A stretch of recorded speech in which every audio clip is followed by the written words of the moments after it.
Hello everyone. So we already have started discussing about different physics associated with sensing technologies. In our last lecture, we have seen what is chemical sensing, and prior to that, we also have seen some other sensors and associated physics. So in this regard, what we have seen is for chemical sensing, what we usually do is we rely on a chemical reaction. So there should be a chemical reaction, and then based on that chemical reaction, what we do is we detect certain analyte or certain molecule, certain compound. So in case of chemical sensing, or in fact in case of other different sensing as well, we need electronic system in order to make a complete sensor system. So for that purpose, we need to process the electrical signal that is coming out of a sensor. Chemical sensors or any other sensors for that matter is not necessarily a electronic sensor, and that's why in certain cases you may not require a electronic or electrical output from the sensor. This can be optical. We have discussed this briefly in our previous lectures, but just to remind you, again I am discussing this because what today we will discuss is optical sensors. And in case of optical sensors as well, there is a concept called direct sensing and indirect sensing. We know what is direct sensing and we know what is indirect sensing. In case of chemical sensors also, we have seen if you can detect the analyte directly with a sensor, then we call it direct sensing. In that case, you don't need any third component in order to detect that parameter as far as the output of the sensor is concerned. However, in case of indirect sensing, we usually take help of a third component. For example, in this case, schematically we have shown what is direct sensing. In case of optical sensors, if the sensor can detect the optical signal associated with the sensing directly, then we call it direct sensing. But if you need a third component in order to detect the required optical signal, then we call it indirect sensing. We discussed this example during our chemical sensors discussion. Again, I will discuss the same just to make it clear that what indirect sensing is. So for example, say you have a sensor, say this can be a chemical sensor. So the sensor changes color based on a reaction. You can take an example of say pH paper or litmus paper. Now based on the pH value, the sensor will change its color. Now this particular color is visible with a naked eye, but there is a limitation in terms of detection of the change in color. For example, if certain reaction changes the color from say light blue to dark blue, then if you can detect the shades of this change, then you can detect the concentration, because if the concentration is high, then the reaction will be higher and then the change in color will be even higher. So for no reaction, the color probably is light blue, but as you increase the reaction, the color changes towards dark blue. So in such a situation, if you can detect a small change in color, you actually can detect a small change in concentration as well. Now with Our naked eye, probably this is not possible. So what we do is we take help of a electronic system, wherein we create an optical arrangement where you have a light, you put the sensor in front of the light or in front of the light source, and then you put a detector either behind the sample, that is this one, or towards the light source, so that the sensor can detect either transmitted signal or reflected signal. And in certain cases you can place both behind and towards, so that you can detect both transmitted and reflected, both. Now if the change in color is high, then you will find there is a variation in both transmitted and reflected signal, and based on that reflected signal intensity and transmitted signal intensity, one can understand what is the concentration associated with that reaction. This is one example of indirect sensing, and this particular sensing or the sensing system what we have developed will help us to increase the resolution of that entire system. Say previously, if you could detect say 0 unit, 10 unit, 15 unit, 20 unit, something like that. So each 10 unit change can be detected in case of naked eye comparison, color change comparison. Maybe with this system you can detect 1 unit change, 0 unit, 1 unit, 2 unit, because this time the entire job is done by the sensing system, and that is why this is advantageous. In certain cases, maybe with a naked eye you can't even detect the change, but with a system of this sort you can detect that change.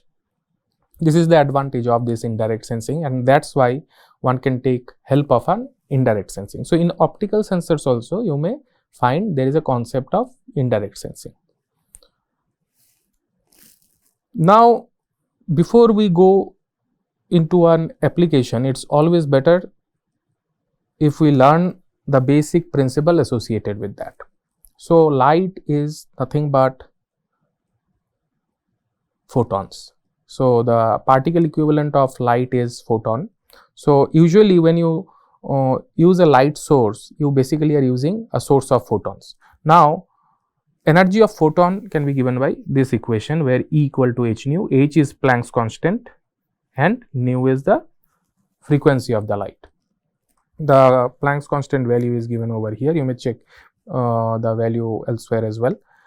Now this energy, when it falls on certain say material, then this energy can be divided into two different sections.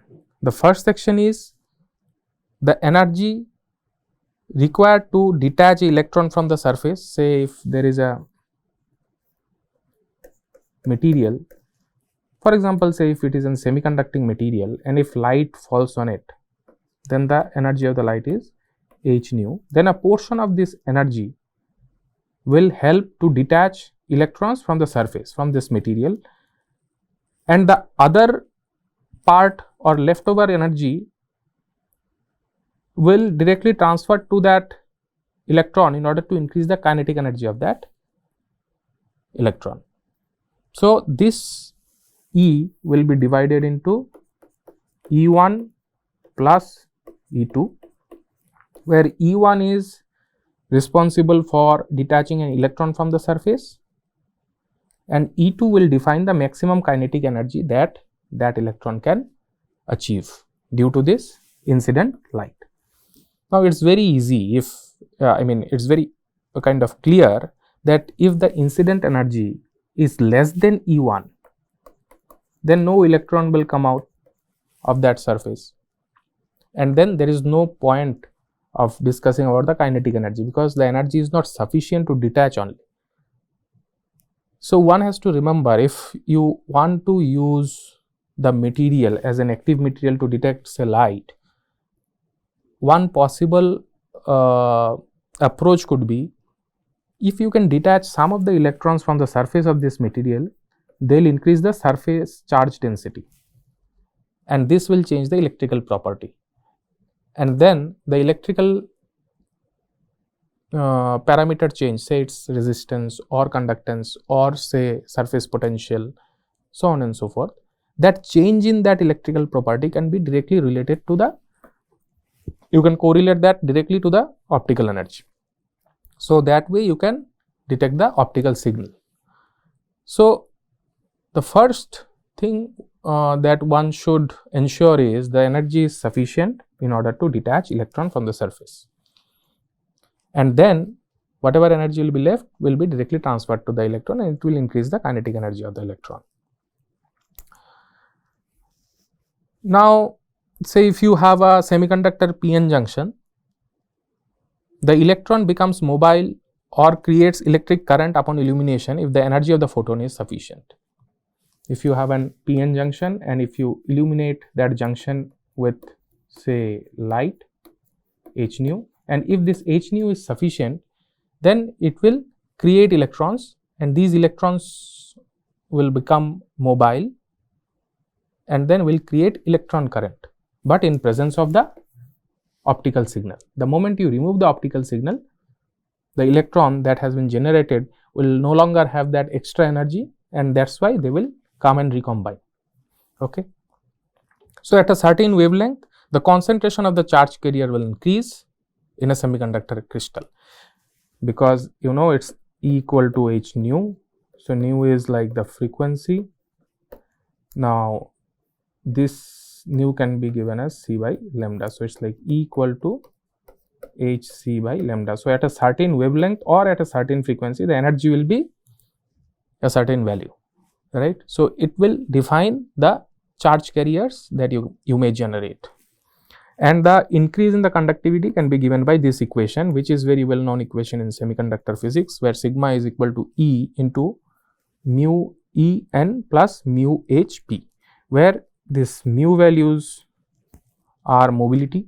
So, mu E is mobility of electron, mu h is mobility of holes, p is the concentration of holes, n is the concentration of electron, E is the charge of electron.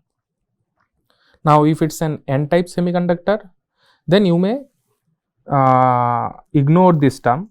If it is an p-type semiconductor, then you can ignore this term, because in n-type semiconductor, concentration of holes will be less because it is minority. That is why the dominant parameter will be mu E into n. But in case of p-type semiconductor, electron concentration will be less, and that is why the dominant parameter will be mu Hp. So, accordingly you can detect or you can choose the equation. You can ignore one term. It may help you in simplifying the entire calculation. Now, here I have shown the entire process schematically. So, what parameter that you should look into a semiconducting material is the band gap, that is Eg. So, if the optical power E is greater than Eg, then definitely it will create a electron hole pair. So, you will find an electron is jumping from valence band to conduction band, and they will generate an electron hole pair. If the incident energy, optical energy is higher than Eg, it has to be more than Eg. If it is less than Eg, if E is less than Eg, the energy that is getting transferred may create a electron hole pair, but that is not stable, because there is no stable electronic state in the middle in this band gap. So, what it will do is it will create electron, and then in the very next instant they will recombine. So, in this case the energy, the optical energy is not sufficient for the semiconductor material, or if you want to use that semiconductor material as an active material in your optical sensor, you should choose the band gap accordingly, so that you can create an electron hole pair for certain instant. So, this is the schematic representation in terms of band diagram, where this is valence band and this is conduction band. You have studied this in semiconductor physics, but whatever I have said is more or less the physics behind this entire phenomena. So your E has to be greater than Eg.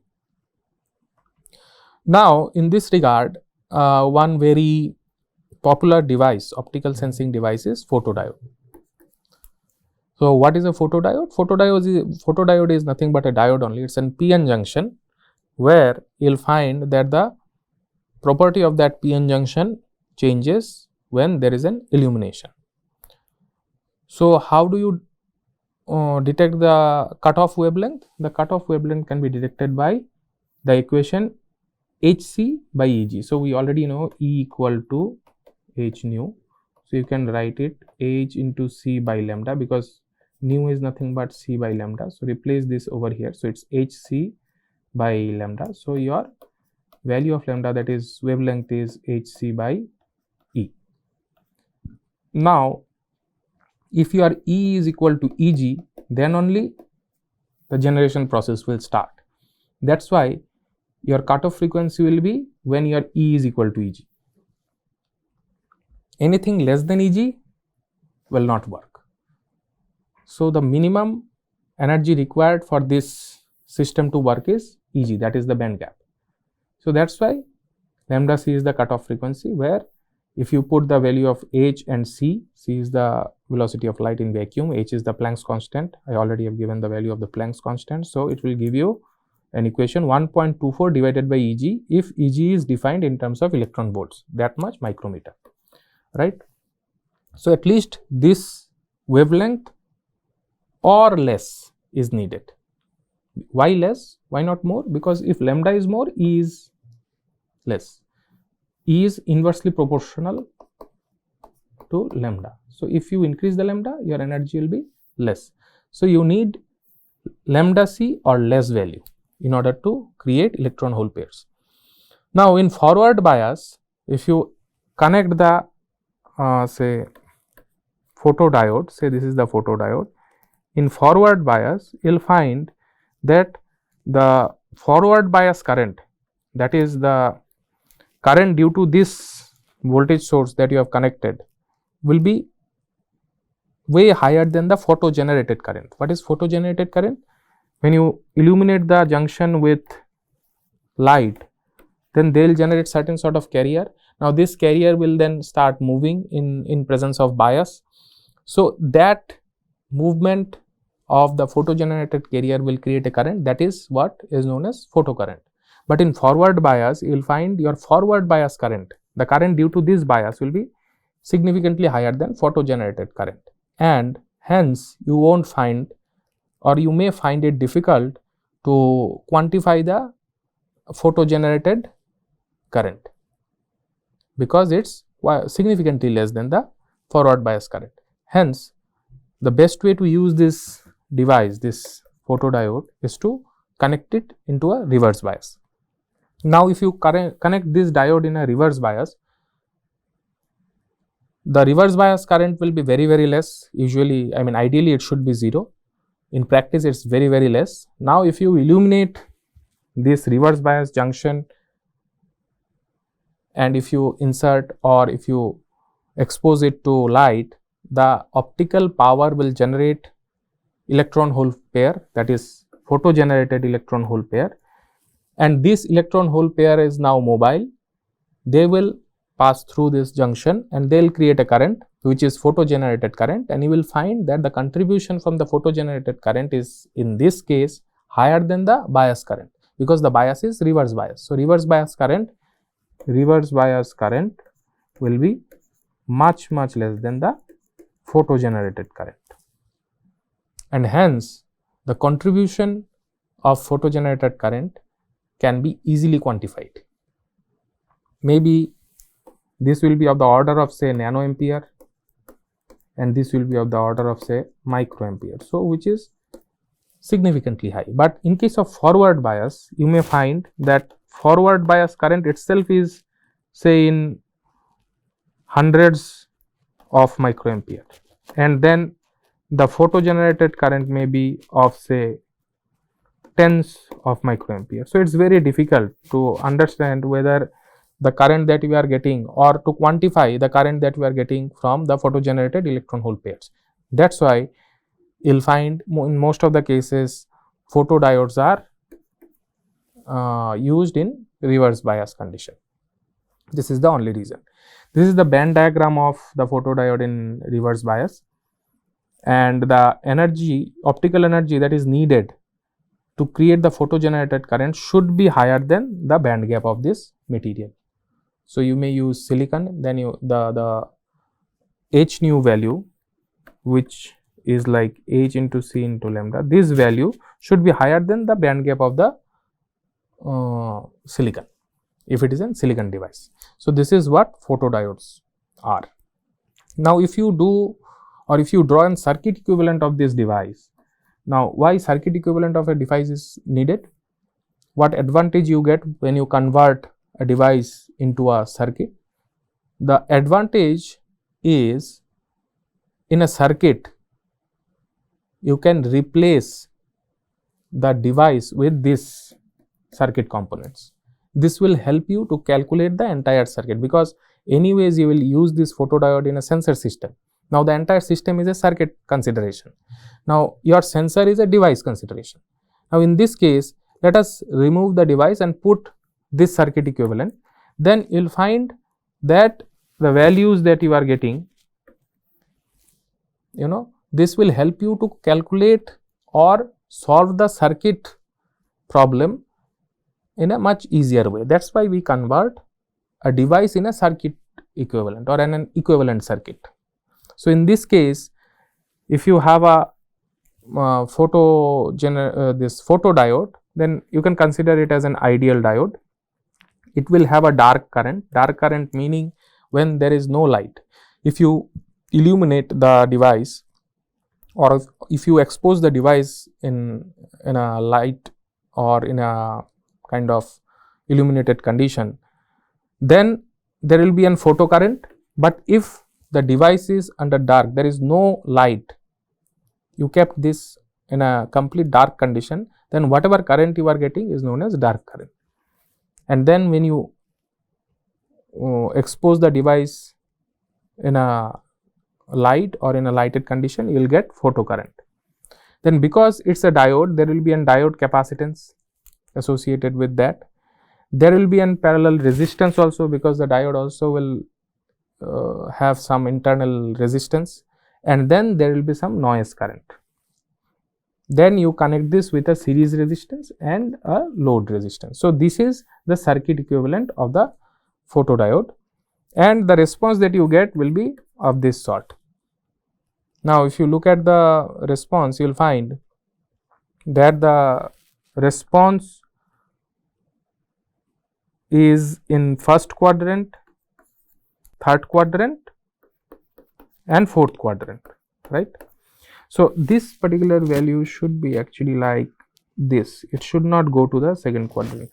So it should be like between first, fourth and third quadrant, right?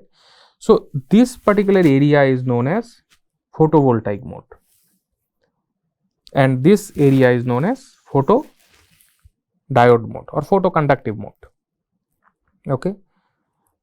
Now one should understand that a photodiode can also work as an photovoltaic cell, that is an active device. So in this IV plot, you have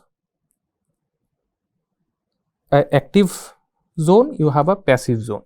If your device characteristics is in first quadrant and third quadrant, you can consider this as a passive device.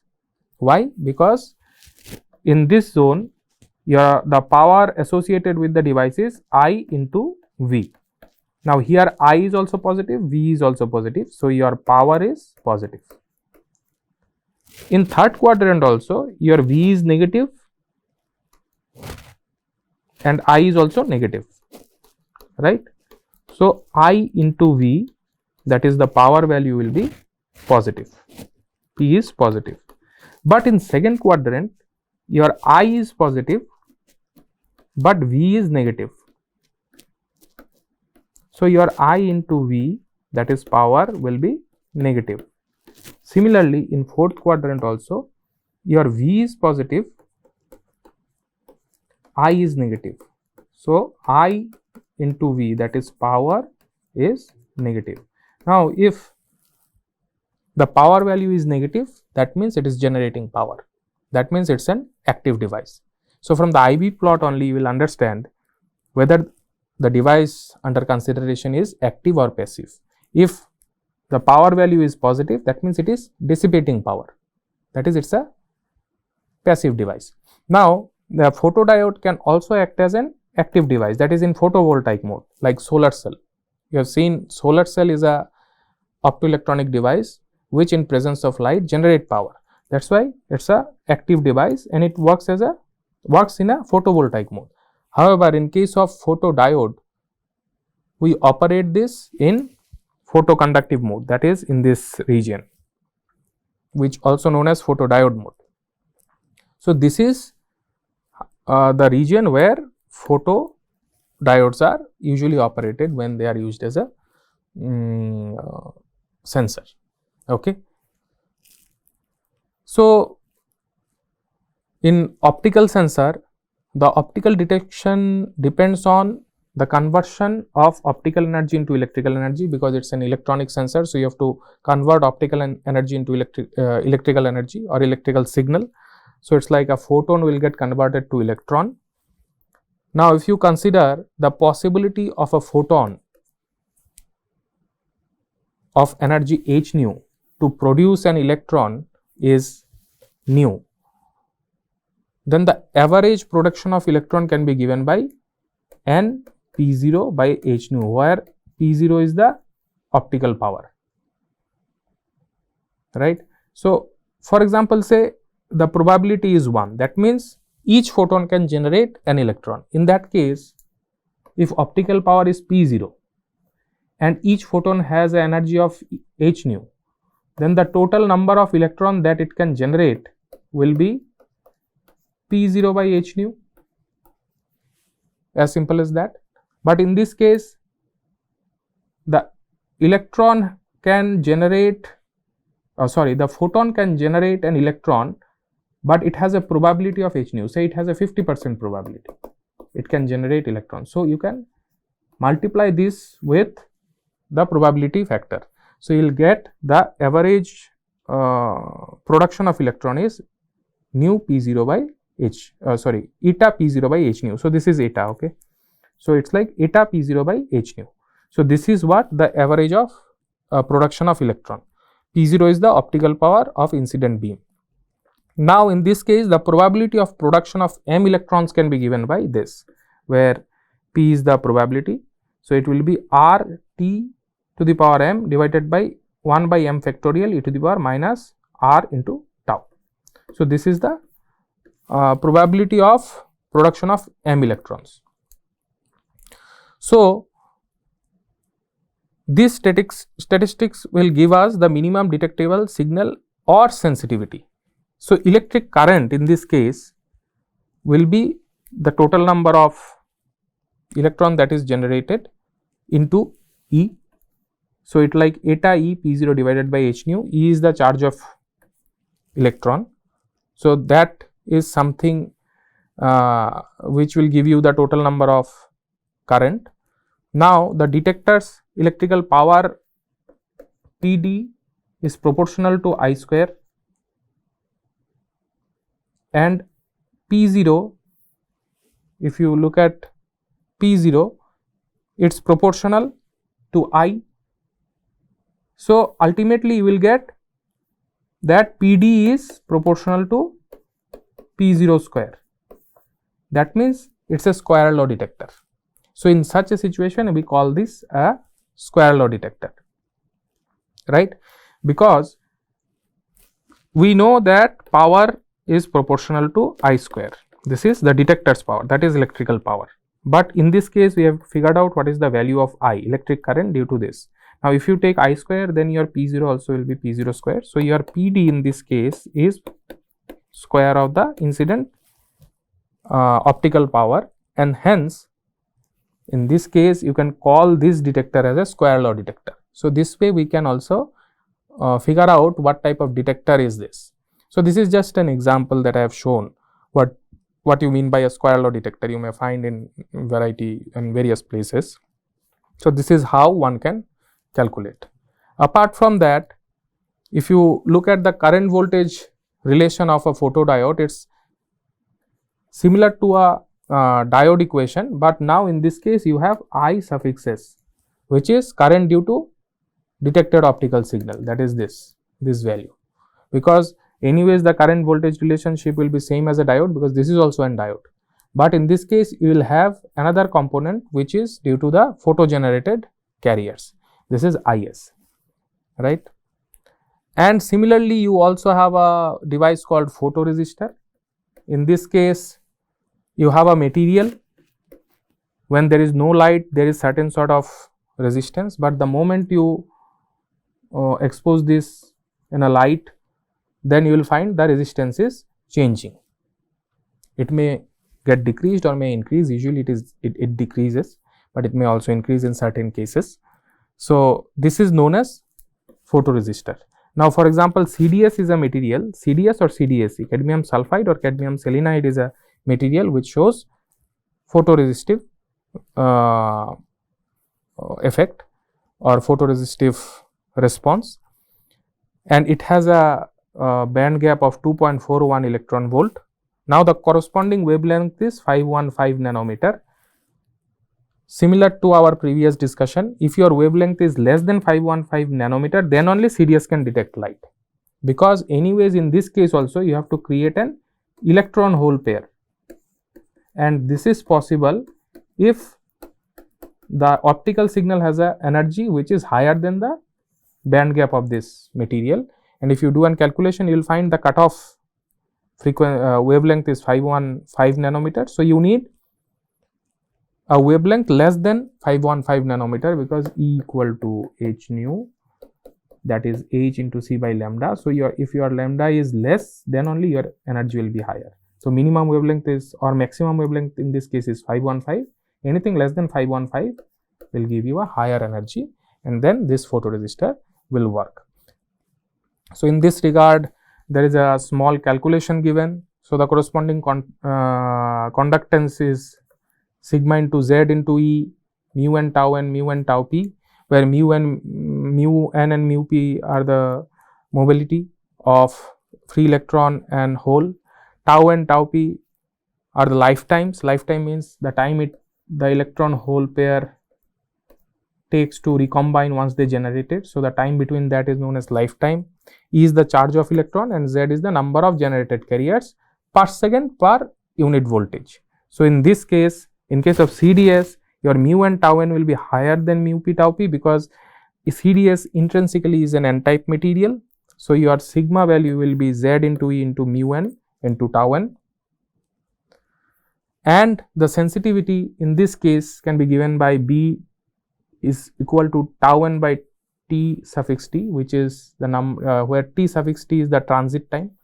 Transit time meaning if you have two electrodes and then there is an active material in the middle, then the electron that to go from one electrode to other electrode, the time it takes is known as transit time.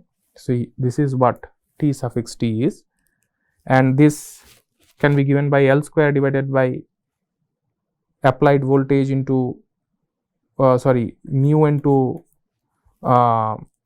this mobility value into mu.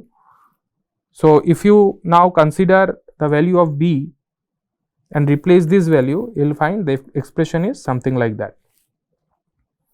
So, in this case, if you take mu n to be 300 centimeter square per volt second, tau n is 10 to the power minus 3 second and I is 0.2 mm, then the value of B is 900 for applied voltage 1.2 volt. So, in this case a single photon can release 900 electrons for conduction.